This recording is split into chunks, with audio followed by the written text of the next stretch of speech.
Seed oils became one of the internet's favorite villains. Canola oil, sunflower oil, soybean oil, corn oil. One side says they are toxic, inflammatory, and secretly destroying your metabolism. The other side says the panic is exaggerated, and the real problem is the ultra-processed food people usually eat them in. So which story is true? I went into this expecting a simple answer. What I found was more useful than that. The seed oil panic often mixes three different things together: the oil itself, the junk food it appears in, and the larger diet pattern around it. And once those are separated, the fear story starts to look much less certain. Today I want to investigate what seed oils are, why they became a health villain, what credible research actually suggests, and how to think about them without falling for either panic or denial.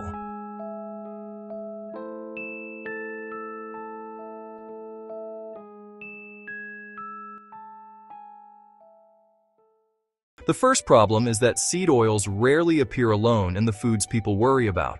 They appear in crisps, chips, fast food, biscuits, pastries, frozen meals, sauces, packaged snacks, and fried foods. So when someone says, "I cut out seed oils and felt better," the question is, what else did they cut out? Did they stop eating fast food? Did they remove ultra-processed snacks? Did they cook more at home? Did they eat fewer calories without noticing? Did they add more protein and whole foods? Those changes can absolutely make someone feel better, but that does not prove the oil was the single villain. This is one of the biggest traps in nutrition, blaming one ingredient for the effect of a whole pattern. Ultra-processed foods are designed to be cheap, convenient, highly rewarding, easy to overeat, and often low in fiber and protein. Many of them contain seed oils, but they also contain refined starch, sugar, salt, flavors, emulsifiers, soft textures, and aggressive portion design.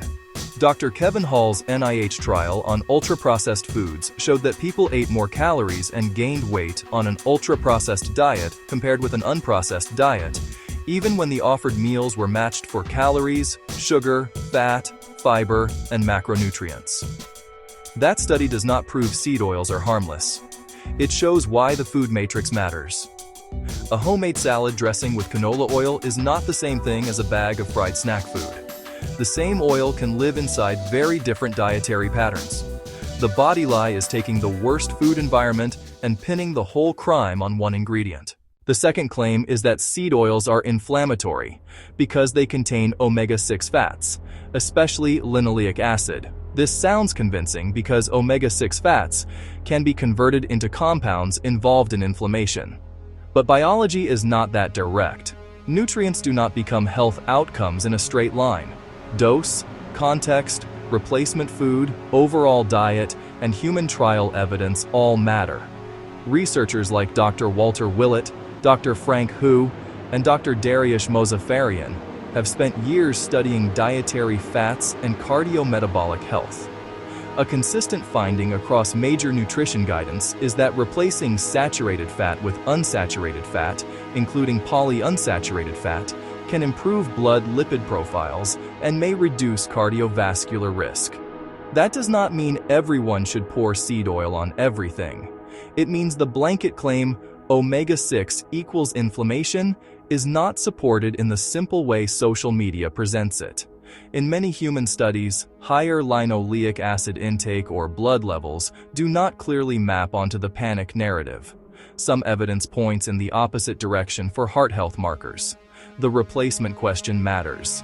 If you replace deep-fried, ultra-processed food with fish, beans, vegetables, olive oil, nuts, and whole foods, health may improve. But if you replace a modest amount of vegetable oil with butter, lard, coconut oil, and more saturated fat, the evidence does not automatically say that is better. That is the hidden detail. Nutrition is not just what you remove, it is what replaces it.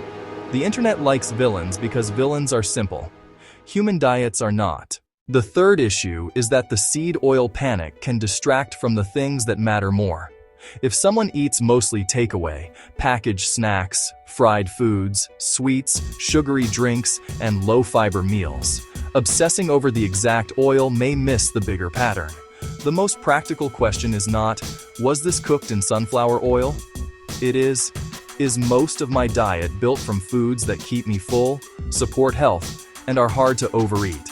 That means protein, fiber, plants, beans, whole grains if you tolerate them, fruit, vegetables, nuts, fish, lean meats if you eat them, dairy or alternatives that work for you, meals that require chewing, fewer foods engineered to vanish in seconds. If you want to use olive oil because you like it, fine. If you cook with avocado oil, fine. If you use a small amount of canola oil in a normal home-cooked meal, the evidence does not justify panic. The bigger concern is repeatedly heating oils to high temperatures in deep frying, especially in restaurant or industrial settings where oil may be reused. That is a very different context from cooking dinner at home. This is where a serious documentary tone matters. We do not need to defend every industrial food practice to reject fear marketing. And we do not need to call an ingredient poison to admit that many foods containing it are poor choices. Both things can be true. Seed oils are not magic health food. But the panic is not the same as proof. So, what should you do? First, stop using seed oils as the master explanation for every health problem. Second, look at the food pattern. If seed oils mostly enter your diet through fried and ultra-processed foods, reduce those foods because the whole package is the issue. Third, use fats deliberately. Olive oil, nuts, seeds, avocado, oily fish, and moderate amounts of common vegetable oils can all fit into different healthy patterns. Fourth, be careful with replacement. Swapping vegetable oil for large amounts of saturated fat is not automatically an upgrade. Fifth, cook more food that looks like food. That one habit beats arguing about oil chemistry in the comments. The practical rule is simple. Avoid panic, reduce ultra-processed foods, choose mostly unsaturated fats, and judge the whole meal, not just one ingredient. The seed oil story became viral because it gave people a villain. And villains are comforting. They make the problem feel clear. But the body rarely works that way. Canola oil in a home-cooked meal is not the same as a deep-fried snack from an ultra-processed diet. Omega-6 biology is not a meme, and removing one ingredient does not automatically repair the whole pattern.